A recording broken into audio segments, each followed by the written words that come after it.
So అలాంటి రంగస్థలం సినిమాలో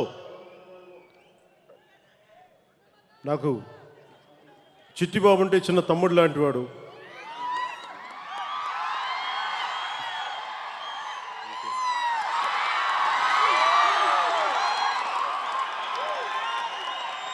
నేను ఎందుకు చాలా తక్కువ సార్లు చనువు తీసుకుంటాను.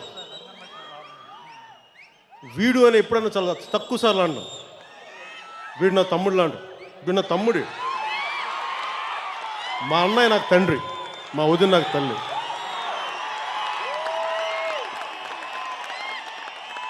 వీడు గొప్ప విజయాలు సాధించాలి. ఎందుకంటే రామ్ చరణ్లో నేను ఎప్పుడు అతిశయం చూడలే.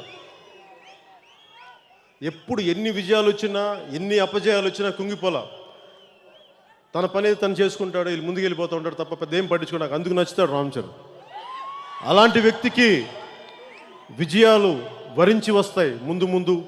ఇది ఆరంభం మట్టుకని మనస్ఫూర్తిగా తెలియజేసుకుంటూ, ఏదైతే రామ్ చరణ్ ఏ ఉద్దేశం అయితే, ఏ నిరాడంబర అయితే తనకుందో దాన్ని అలాగే మనస్ఫూర్తిగా మనందరికంటే కూడా అత్యధికంగా తెలివిగల మేధస్సు శక్తి ప్రేక్షకులకు ఉంది, జనాలకు ఉంది, అభిమానులకు ఉంది అనేది అనుక్షణం ప్రతి ఒక్కరు గుర్తుపెట్టుకోవాలి.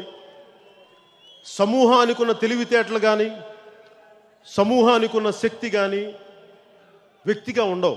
అలాంటి ఇంత జన సమూహాన్ని ఆకట్టుకొని ముందుకు తీసుకెళ్లారంటే ఒక మంచి సినిమాని మీరు చెప్పారు. మీకు మనస్ఫూర్తిగా మీ ఒక్కరికి, ప్రతి ఒక్కరికి పేరు పేరున ప్రపంచం మొత్తం తెలుగు జాతి ఎక్కడున్నా ఈ సినిమాని ఆదరిస్తున్న ప్రతి ఒక్కరికి మనస్ఫూర్తిగా నా హృదయపూర్వక కృతజ్ఞతలు తెలియజేసుకుంటూ సెలవు తీసుకున్నాను. జై హింద్.